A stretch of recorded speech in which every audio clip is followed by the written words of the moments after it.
इस वीडियो में अंतर्गणन के बारे में, कौन सी विधि कब अपनाई जाती है, इसके बारे में चर्चा की जाएगी। अंतर्गणन यानी कि किसी भी समंग श्रेणी के बीच में अज्ञात आश्रित चर की गणना करना। इसकी 3 विधियां हैं। इसको अंग्रेजी में इंटरपोलेशन कहते हैं। इंटरपोलेशन यानी अंतर्गणन, किसी भी समंग श्रेणी के बीच के मूल्यों का ज्ञात करना अंतर्गणन, और समंग श्रेणी के बाह्य मूल्यों का ज्ञात करना बाह्य गणन कहलाता है। क्योंकि मूल रूप से ये अंतर्गणन के लिए ही अधिक उपयोग किया जाता है, इस कारण से इसे अंतर्गणन के रूप में हम अध्ययन करते हैं। इसकी 3 मुख्य विधियां हैं। पहली है बाइनोमियल मेथड यानी द्विपद विधि, दूसरी विधि है न्यूटन मेथड यानी न्यूटन विधि, और तीसरी लैग्रेंजियन मेथड यानी लैग्रेंज की विधि। पहली जो विधि है बाइनोमियल मेथड, जैसे द्विपद विधि कहते हैं, और ये द्विपद विस्तार के ऊपर आधारित है, इसलिए इसको द्विपद विधि कहते हैं। और यह विधि तब अपनाई जाती है जब हमारे पास में स्वतंत्र चर और आश्रित चर दिए हुए हों, जिनमें स्वतंत्र चर यानी एक्सेस जिसे हम लिखते हैं, एक्सेस समान अंतर वाले हों, और उनसे संबंधित जो चर हैं उन्हें आश्रित चर कहेंगे। वो उन्हें हम YS लिखेंगे। YS मतलब एक से अधिक है, इसलिए YS।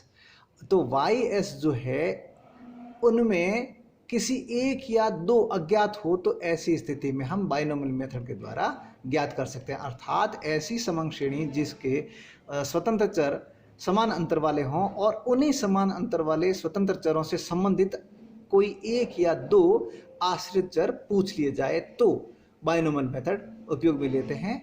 जबकि न्यूटन विधि तब अपनाई जाती है जब स्वतंत्र चर यानी एक्सेस समान अंतर वाले हों, यानी बाइनोमियल विधि में भी ऐसे ही था।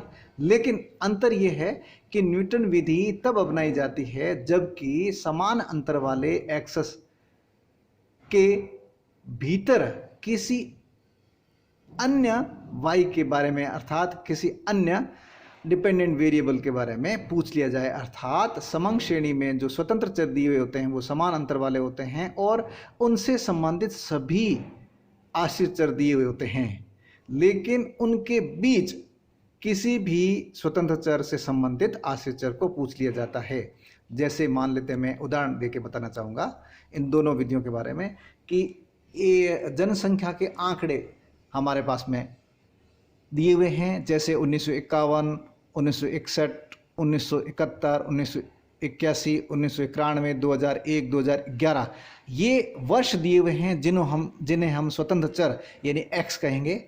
और यदि इनमें से 1951, 1961 के दिए हुए हैं, 1971 के आंकड़े नहीं दिए हुए हैं, 1981 के दिए हुए हैं, 1991 के दिए हुए हैं, 2001 के दिए हुए, 2011 के दिए हुए हैं, तो हम बाइनोमियल विधि को काम में लेंगे और बाइनोमियल मेथड द्वारा 1971 की जनगणना के बारे में अनुमान लगाएंगे। लेकिन हो सकता है ये 1971 के साथ साथ किसी एक और 1991 की जनसंख्या भी नहीं दी हुई है, तो भी उसका अंतर्गणन किया जा सकता है। अर्थात 1 या 2 कोई भी आश्रित चर नहीं हो तो हम बाइनोमियल मेथड अपना सकते हैं। लेकिन यही प्रश्न इस प्रकार से पूछा गया हो कि 1951, 61, 71, 81, 91, 2001, 2011 के आंकड़े सभी दिए हुए हैं, लेकिन आपको पूछ लिया गया है कि 1975 के आंकड़े क्या होंगे, या 1975 की जनसंख्या क्या रही होगी, या 1980 की क्या रही होगी, या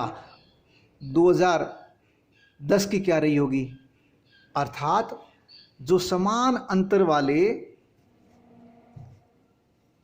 स्वतंत्र चर है उनसे संबंधित सभी आश्रित चर दिए हुए होते हैं, लेकिन उनके भीतर जो एक्सेस दिए हुए हैं उनसे इतर, उनके अलावा किसी y का ज्ञात करना हो तो हम न्यूटन विधि अपनाते हैं। लेकिन लैग्रेंजियन विधि जो है वो तीसरी विधि है, बहुत महत्वपूर्ण विधि है, और यह ऐसी विधि है जिसको यूनिवर्सल मेथड कहते हैं।